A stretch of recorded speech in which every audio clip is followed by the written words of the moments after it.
eu vejo que, por um lado, quando você tem uma grande empresa, uma corporação gigante, que tem departamentos, que consegue cuidar disso, é muito legal você proteger o elo mais fraco, que é o trabalhador, né? Mas existe uma simetria muito grande nesse nosso mundo, que é quando, por exemplo, você tem 3 amigos, um vende o carro, ele tem uma ideia na cabeça, ele fala, cara, eu vou vir com o capital que eu consegui aqui, uma pequena herança, tal, vamos criar um aplicativo, eu, você, nós 3, vamos que vamos. A gente se acerta, eu vou ser o dono da empresa, mas vocês, se der certo, vão ter uma participação. A coisa avança, a gente se desentende, e aí por intriga, por rancor, ele vai lá, me processa, num processo trabalhista, fala que eu não dei a cadeira e que teve tendinite, sei lá o quê. Quer dizer, num mercado onde as pessoas já têm uma consciência maior, já são mais escolarizadas, será que a gente não pode passar um pouco dessa responsabilidade mais pro individual? Claro. Veja bem, para que a gente possa ter mais competitividade. Porque eu vejo que essas empresas, elas morrem nesses estágios. É na burocracia, é em um processo trabalhista, às vezes, injusto. Não tô falando do grande sertão brasileiro, não tô falando de empresas grandes, eu tô dizendo aqui, nas relações entre pessoas que ou estão numa relação de igualdade, ou pior. Na minha opinião, existem momentos onde o cara que tá com a ideia e com o capital tem uma assimetria, porque ele tem o risco das pessoas que estão se relacionando com ele ali naquele começo poderem levá-lo à ruína, como eu já vi acontecer. Então, eu quero saber de você. Vamos do geral para o particular. De Perfeito. novo, é o meu esforço pedagógico de fazer da campanha um exercício de educação, para que as pessoas se contaminem e estabeleçam uma cumplicidade. E eu estou tentando trazer coisas diferentes para a gente debater. Tá perfeito. Então, vamos lá. Do geral para o particular. Jamais prosperou nenhuma sociedade no planeta Terra, em tempo algum, nem na atual geografia contemporânea, que tenha introduzido no mundo do trabalho insegurança jurídica e insegurança econômica. Portanto, garantir uma estrutura institucional que introduza segurança jurídica e segurança econômica ao mundo do trabalho é condição sine qua para o desenvolvimento. Isto é uma premissa, assim, estou falando coisa prática, não existe nenhuma sociedade do mundo. Então alguém diz assim, porra, o cara exagerou, chama aí um freguês assim, não, na Alemanha, não sei o que. Não, eu vou dizer para você que na Alemanha a jornada semanal é 36 horas e agora Portugal vai começar a experimentar a semana de 4 dias e uma série de coisas, porque as pessoas percebem isso. Por quê? Porque o capitalismo moderno se afirma no consumo de massa, que é onde ganha escala, as coisas vão se barateando e tal. E o consumo de massa se afirma na renda do trabalho. Se eu destruo a renda do trabalho, eu destruo a galinha dos ovos de ouro. E a produtividade alemã é altíssima mesmo. É a maior do mundo. E o salário hora trabalhada da China passou do Brasil. E eu concordo com tudo isso. Tá certo? Então, esse é o grande valor. A partir daí, é preciso não ter nenhum amor, a não ser pela história de grandeza que o Brasil já teve, e que hoje é uma história medíocre, uma história de fracasso. Nós somos a nação que mais chamou a atenção do planeta Terra. Sabe, crescemos 50 anos, metade de um século, mais do que qualquer lugar do planeta Terra.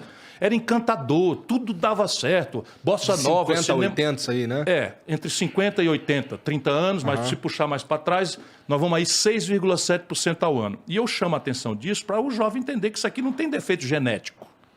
Sabe? E era um tempo que nós não tínhamos petróleo, não sabíamos que tínhamos petróleo, não sabíamos a província mineral extraordinária que nós temos, não sabíamos o que a tecnologia podia alterar a produtividade rural e pegar um grande vazio econômico como o Cerrado, o centro-oeste brasileiro, e ocupar como celeiro do mundo.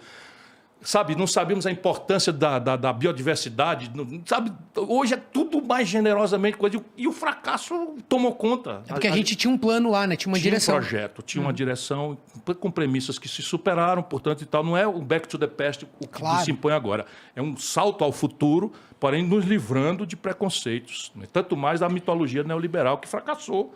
E já nem é mais defendida por ninguém no mundo. Nem na academia em Chicago ninguém mais defende essa aberração. Estão falando em nova teoria monetária, coisa que eu acho extrema. Estou ligado no debate e tal. Pois bem, isto dito, o que é que eu pretendo fazer? Eu pretendo criar um novo Código Brasileiro do Trabalho. Então a ideia é você pegar... Gostei do novo, hein? É um novo Código Brasileiro do Trabalho. Excelente. Então você pega o seguinte, nem é um back to the past, nem é a selvageria, não é de você simplesmente...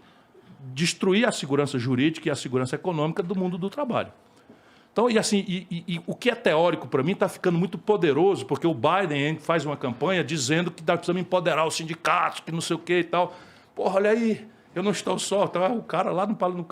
E aqui você tem que ter a flexibilidade necessária para entender isso que você está falando, que é uma imposição dos novos tempos, o do home office, do startup, do empreendedorismo que não é uma relação de subordinação, portanto, não pode bater na justiça do trabalho. Essa é uma perversão, a justiça do trabalho, gravíssima na história brasileira. Ai, eu que ótimo vivi ouvir isso, cara, como administrador. Que ótimo ouvir isso. Você não tem ideia dos conflitos que eu tive. Eu peguei uma vez uma maluca lá no Ceará que decretou o estado do Ceará como depositário infiel, como se o Ceará fosse fugir do país. Para reverter as garantias e entregar o acervo de uma companhia para os empregadores. Para os empregados, que, por sua vez, eram defendidos por colegas que perdiam os prazos de propósito e mil propinas. Eu sei muito bem as perversões disso daí. Nossa, é tão importante conversar sobre isso. Pois olha, eu tenho experiência concreta, dura, trágica. Ninguém me engana nisso. Eu digo que é o mundo do trabalho brasileiro que está produzindo, eles isso. acham importante ouvir esse tipo de coisa. O princípio é proteger o lado mais fraco, a bem da sanidade da humanidade, que é o mundo do trabalho. E eu digo aqui no livro que por esta Marx não esperava, o Karl Marx. Qual é? É que os trabalhadores agora se constituíram, veja como a humanidade é complexa e imprevisível. E sai dos preconceitos miudinhos. O que aconteceu? Por conta disso, da social-democracia, do estado de bem-estar e da proteção do mundo do trabalho, os fundos de pensão dos trabalhadores no mundo são hoje o maior ativo financeiro do planeta Terra. Porra! O maior ativo financeiro hoje são fundos de pensão de trabalhadores. Eu brinco, por essa Marx não esperava, Karl Marx, porque o capitalismo agora, o turbocapitalismo, a mais-valia é apropriada pelo conjunto dos trabalhadores. E é isso que a nova esquerda tem que fazer, apropriar para o conjunto da sociedade os efeitos disruptivos que as novas tecnologias estão impondo na realidade humana, para que elas não fiquem concentradas na mão de meia dúzia de Zuckerbergs e coisa. Mas eles nem admitiram ainda que o mecanismo do livre mercado gere essa riqueza. Pelo menos aqui no Brasil eu vejo um discurso atrasadíssimo que ainda não abriu mão, pelo menos, de entender que isso é um motor, né? O livre mercado é uma essencialidade do progresso humano. Só que a gente não pode ter ilusão, porque se eu estabeleço uma liberdade de mercado em que o empreendedor se financia a 40% de juros ao ano e o outro se financia a zero, um empreendedor teve assessoramento para ter na ponta tecnológica, eu estou retardado extensamente, e o outro empreendedor trabalha em escala, porque é protegido, enfim, pelo acesso ao seu mercado e tal, isso não é livre mercado. São as tais assimetrias de quem lê modernamente. Tá? De quem lê modernamente. Eu estou pensando numa base que... A livre iniciativa é uma força essencial ao progresso da humanidade. Eu faço esse estudo. O que é que existe de comum no êxito civilizatório? Então, são determinadas coisas que são pouco discutidas. Por exemplo, o nível de formação de poupança nacional. Aí é para não invariável. depender do capital do outro, né? Isso, invariável. Só se desenvolve quem tem a sua própria poupança. O capital se constrói em casa. E isso aqui é como se constrói capital em casa, é todo um capítulo do meu projeto, que é mais árido, que é mais difícil, mas é como organiza o sistema tributário, o sistema previdenciário, o mercado de capitais, etc, etc. Segundo, uma coordenação estratégica, não interessa a conversa fiada, entre uma iniciativa privada poderosa, um Estado poderoso e uma universidade comprometida em produzir concretamente as respostas tecnológicas para a modernidade pretendida. E terceiro, investimento em gente. A escolarização média do Brasil é metade da Argentina. Só para vocês terem uma ideia. Na Colômbia, você bota 42 garotos de 18 a 25 anos na universidade, no Brasil você bota 18. Isso é só um número. Quando você olha a qualidade do que está se fazendo no Brasil, outro dia eu reuni aqui profissionais de saúde para discutir o desafio da saúde e tal. Teve um líder médico importante, eu não vou citar o nome porque me chocou, dizendo o seguinte: olha, doutor, você tem que chegar lá, tem que fechar 200 cursos de medicina no Brasil. Espera aí, rapaz, fechar curso de medicina tem a... Não, doutor, eu estou lhe falando sério. O que se fez no Brasil nesse período agora, do Lula, do coisa e tal, foi uma coisa criminosa. Enquanto isso, se chamou o médico de Cuba para fazer assistência básica no Brasil. Tenha santa paciência. Isso não, sei lá, país, rapaz. Você imagina? Eu gosto dos tenha santa paciência. Mas Cuba é do tamanho do Rio Grande do Sul. E mais pobre do que o Rio Grande do Sul.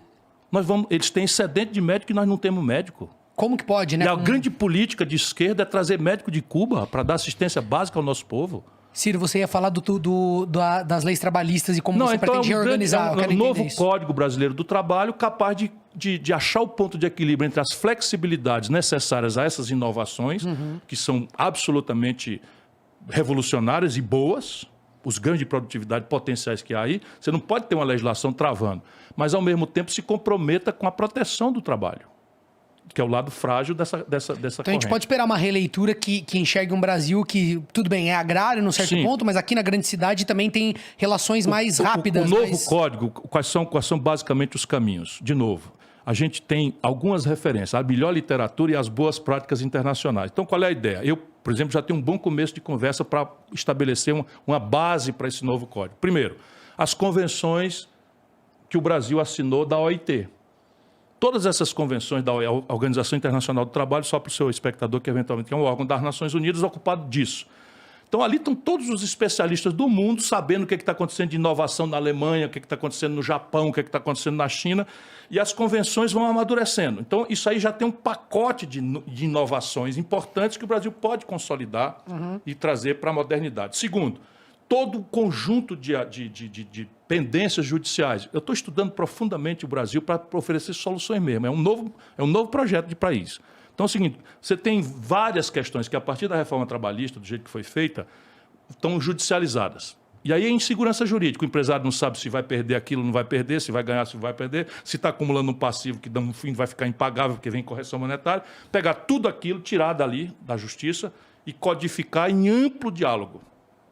Agora, evidentemente, eu sento nesse diálogo protegendo o trabalho. Isso é ideológico, é a premissa de questão valor. de que no Brasil eu tenho notado de que aumentou muito a quantidade de pessoas que têm o CPF cadastrado na B3, na Bolsa de Valores, etc. Isso é um fenômeno que está acontecendo, tem um monte de influenciadores. E assim, eu, por ocasião da minha vida, por ser interessado, eu pesquisei bastante e acabei estudando um pouco isso. Então eu entendo razoavelmente bem, né, para um leigo. E eu consigo ver que tem muita sujeira. Eu consigo entender já em alguns lugares onde tem coisas para enganar o povo. Fundos que é aquela coisa... um fundo que opera tesouro direto, mas aí a taxa que se cobra da pessoa anual supera o rendimento do fundo em alguns anos. Aquela coisa que é bem... que os bancos têm esse lucro exorbitante, não é à toa, porque usam instrumentos como esses. Minha pergunta é... existe como pacificar a questão do mercado de ações? Existe algo positivo nisso? Porque o que eu quero dizer é o seguinte, eu vejo, por exemplo, em outros países, que tem até uma coisa de tradição. E eu acho que isso tem a ver com o sentimento nacionalista, assim, das indústrias. De, pô, eu tenho aqui, lá nos Estados Unidos, eu deixei pro meu filho os papéis de uma companhia americana. E aqui no Brasil, eu acho que, não sei se por causa dessa polarização, eu quero ouvir de você, você vai saber me dizer. Não existe como a gente ter uma relação um pouco mais sadia com isso, porque eu vejo, às vezes na esquerda, eu que entendo, também vejo muita baboseira das pessoas mentindo. Mentindo não, acho que elas não sabem mesmo. Elas falam sobre o mercado acionário como se fosse sempre algo extremamente criminoso, que necessariamente está mexendo com algo vil das pessoas, de querer, sabe, explorar outra pessoa. Tem muito disso. Mas como em qualquer área. E tem uma parte que eu acho que talvez tenha alguma virtude. Eu queria saber de você. De novo, vamos botar todo mundo na jogada, o velho professor enchendo o saco para botar o povo, né, saber se é cumplicidade. Vamos lá. O que é o mercado de ações moderno? O mercado de ações moderno, do ponto de vista do acionista, é um mecanismo de poupança e de remuneração dessa poupança. Então, veja, no Brasil... Independente da produtividade, independente Não, do deixa eu começar a explicar. Então, do ponto de vista do acionista, você entra para comprar uma ação porque está esperando que o seu capital seja fecundamente reproduzido naquele tipo de investimento. Seja por dividendos ou seja pela valorização do papel. Isso. Perfeito. Então, isso aqui é a razão de ser. E isso é o grande instrumento de democratização do capitalismo. Portanto, isso é uma coisa muito boa. Que bom. Muito boa. Só que, no Brasil, de novo, isto foi corrompido brutalmente. E nunca ninguém fez nada para resolver o problema. Então, repare. Como é que funciona nos Estados Unidos? Então, aqui no Brasil, eu não tenho o número atualizado, mas eu faço um chute aqui. Um pouco medo de errar a ordem de grandeza. 70% da poupança popular está na caderneta de poupança. Que paga 70% mais ou menos, né? Não, e assim, Selic. você aplicando na renda fixa, você tem a taxa Selic trabalhando para você. Você aplicando na poupança, tem uma tabela. Se o juro sobe, a poupança fica no 6% e fica. Ou seja, ali. O banco está lucrando essa margem. Porém, mas por que esse fenômeno acontece no Brasil quando, por exemplo, a caderneta de poupança ou o seu equivalente no mercado americano não tem ninguém? E os fundos de ação, os fundos múltiplos e tal, estão onde a poupança americana do povão. Povão, trabalhador. Acho que é Não, mas assim, informação, hein? Não é só isso, não. É a regulação e a severidade da proteção do acionista minoritário, que no Brasil não tem. Isso aconteceu no passado. no passado e nunca se consertou, porque a CVM foi corrompida ou não está comprometida com aquilo que devia ser. E a Bolsa de Valores no Brasil, na verdade, virou uma espécie de cassino. Porque a Bolsa de Valores é um mecanismo de financiamento, do ponto de vista do aplicador, é uma poupança, com rentabilidade que pode ser maior se você tiver segurança, tiver bem orientação e tiver paciência, porque não é você estar entrando e saindo toda hora. Você subiu, subiu, você vende, baixou, você compra. Isso aí não... Enfim. Mas é preciso ter a simetria de informação é a grande questão, por isso que a CVM é gravemente importante para credibilizar o sistema. E ela hoje não credibiliza nada, porque ela é completamente, como tudo no Brasil, corrompido. Foi cooptado de alguma totalmente, forma. né? Totalmente. Então você tem as maiores aberrações. Outro dia, o Bolsonaro chamou o Guedes e 3 generais para uma conversa na sala dele e disse que ia mexer na direção da Petrobras. Qualquer pessoa sabe que no dia seguinte que essa notícia sair, as ações da Petrobras vão baixar. 15 minutos depois que a reunião acabou, entrou uma oferta de compra ou venda, não sei lá o que, de mercado futuro, apostando na desvalorização pesada. O camarada aplicou 160 mil reais e ganhou 10 milhões. Vira e mexe acontece essas compras que dá para você saber direitinho que alguém Você hoje em dia faz isso nos Estados Unidos com o algoritmo.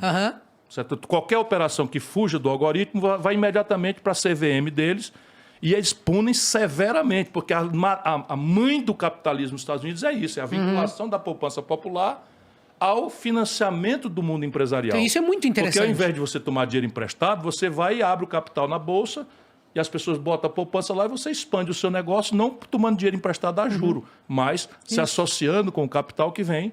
Aí, dependendo da proporção, vem ter um assento no Conselho de Administração. Isso não existe nada disso no Brasil. Porque eu fico imaginando...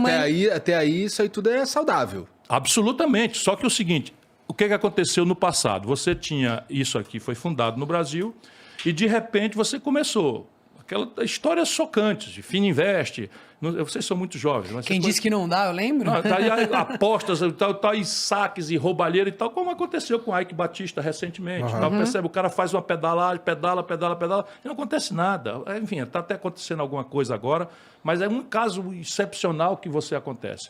O resto é tudo cassino mesmo. É porque o que eu falo é que tem um valor simbólico, eu acredito, para pacificar a questão do cidadão brasileiro, ele tem uma relação com o trabalho e com o empreendedorismo, na minha opinião, que deveria ser mais sadia. Por um lado, a gente tem essa sua denúncia, que é muito importante, mas por outro... Mas a chave disso é que eu não posso dar a uma poupadora, sabe, uma pessoa de classe média, uma senhora que se sacrifica, não sei o que e tal, e junta 20 mil, 30 mil, 40 mil reais, olhe lá, isso é um caso já muito excepcional, economizando, sabe, se sacrificando, e ela bota na poupança por quê? Porque é seguro. Sim. Porque toda aplicação é um olho no peixe, outro no gato, que é segurança e liquidez. Perfeito. Rentabilidade. É a mais segura e a mais líquida, né, então? Então, mas no Brasil, quando você vai, o fundo, a Petrobras está dando 20% de coisa e tal, não sei o quê. Aí o poupador vai para lá, para a Petrobras, e de repente toma um tombo. Porque o Guedes ouviu falar que ia mudar, que ia cair, não sei o quê. Então não acontece nada, cara. Isso tudo é segredo de polichinelo, porque a corretora que fez a operação é conhecida, e o aplicador é só quebrar o sigilo bancário que a CVM tem esse poder. Sumiu dos jornais. Eu só queria... Sumiu, acabou-se. Alguém ganhou 18 milhões de reais com uma informação E a gente aceita numa boa. E nem toma conhecimento, porque como é o mercado, a roubalheira no governo Bolsonaro, vocês não têm ideia. De operações assim, né? De coisas que são carta dada. Mas assim, coisa grave. Coisa gravíssima. Pegaram a carteira de créditos do Banco do Brasil, que existe desde D. João VI, o Banco do Brasil. Foi criada uma subsidiária do Banco do Brasil para cobrar créditos que não foram pagos no dia correto. Então, quando um crédito não é pago no dia correto, vamos para o cheque predatado. Você deixou lá uma promissória, o cheque predatado não pagou, o Banco do Brasil bota isso no balanço, desconta dos impostos, não sei o que e tal, e pega esse papel e leva para a subsidiária dele para ele botar um advogado e cobrar, fazer um acordo, não sei o que e tal. Essa subsidiária está aí, ela existe só para isto. Pois bem, pela primeira vez na história de D. João VI até aqui, o seu Paulo Guedes, o seu Bolsonaro pegaram 3 bilhões de reais de ativos do Banco do Brasil e entregaram para o BTG por 370 milhões de reais. Por simples assim. Assim, como foi um leilão, uma licitação? Não, entregaram. Acabou-se. Aí eu denuncio, me esgoelo e tal, um procurador disse que ia fazer alguma coisa lá no Tribunal de Contas e sumiu. Que não tem apelo popular também, né? Sumiu. Ninguém presta muita atenção. Aí é o seguinte, ação no varejo, ela tem um valor. Então, se eu tenho BR Distribuidora, eu tenho uma ação da BR Distribuidora, eu vendo e compro, ela tem um preço do varejo. O preço do varejo, por exemplo, o preço de banana no varejo. É um. Eu vendo e compro banana, não sei o que e tal. Se você vai na CEAGESP, vai comprar no atacado, muda o preço. Claro. No caso, cai. Né? Mas no caso de você transferir um controle acionário, a ação pode multiplicar por 1000 o valor. Claro. Porque você transfere toda a política de dividendos, transfere toda a política de jatinho, de fringe benefits para os diretores. O controle também, né? Quando você transfere o controle, as ações... O Bolsonaro vendeu a BR Distribuidora por um valor que equivale a 10% do faturamento de um ano. Deu, né? Pelo preço de varejo. Deu. Bom, isso daí É escândalo, mas é só um escândalo. Mas como é o mercado que tá fazendo, não sai nos jornais. Fica maquiado por Não um processo... sai nos jornais. Não sai nos jornais, porque a moralidade do mercado é só quando não convém. Mas o que eu queria saber é assim, dá pra então criar um modelo onde a gente pacifica isso e Sim, a gente claro. pode ter um mercado acionário onde Se eu um jovem conseguir, quer ter... se eu conseguir. Eu gosto da Magazine Luiza, acredito no case. Pronto. Então eu quero comprar, eu quero... Se eu conseguir garantir, via o sistema de controle, que é CVM, mas não é só isso, que o acionista minoritário vai ter a proteção, a segurança, eu começo a migrar a poupança para a ação, como no mundo inteiro. A grande poupança moderna não é especulação financeira, que é estéril. A grande poupança mundial hoje está associada ao investimento produtivo. Mas eu acho que a gente precisa ainda assim de um trabalho de educação, cara. Porque eu acho Muito forte. Eu acho que, assim, grande parte da causa das pessoas investirem majoritariamente no Brasil, majoritariamente em poupança, que assim não parece ser um investimento Só conhecem inteligente, isso, né? Só conhecem isso. Isso. A minha mãe, por exemplo, não tem domínio nenhum, não tem Sim. nenhuma noção. Ela vai botar na poupança. Mas eu só queria destacar que, por exemplo, eu vejo muita sujeira nesse mercado. Eu fico olhando e assim, eu já vejo e falo, nossa, mais uma Você não tem roubalheira, ideia, né? E eu não sei de tudo. Mas eu vejo também algumas pessoas do mercado que eu sinto que eles têm um impulso patriótico, nacionalista, que eu acho bem interessante. Por exemplo, a renda fixa pagando horrores. E esse cara lá falando, não, eu ainda continuo aplicado em Magazine Luiza, porque eu tô dando um exemplo aqui da Magazine Luiza, mas pode ser qualquer empresa. Vocês não sabem da história, foi uma coisa muito, muito sofrida, foi um negócio que cresceu. É uma empresa brasileira. Imagina, eu tô aplicado não só porque eu quero ter um lucro rápido. Eu quero que daqui de 10 anos essa empresa nacional esteja, né, por cima. Então, o que eu quero dizer é, minha tentativa é tentar enxergar essas virtudes em lugares Isto onde... é o capitalismo moderno que está por ser fundado entre nós. Porque no Brasil, o capitalismo não existe. Aqui no Brasil é um espaço de absoluto patrimonialismo rentista que não respeita nada. Essa ferramentaria toda moderna não existe no Brasil. Então só tá cooptado e não desenvolvido ainda. Não foi feito com o objetivo de empoderar o povo A gente a poder copia participar. as instituições dos Estados Unidos, mas não pratica.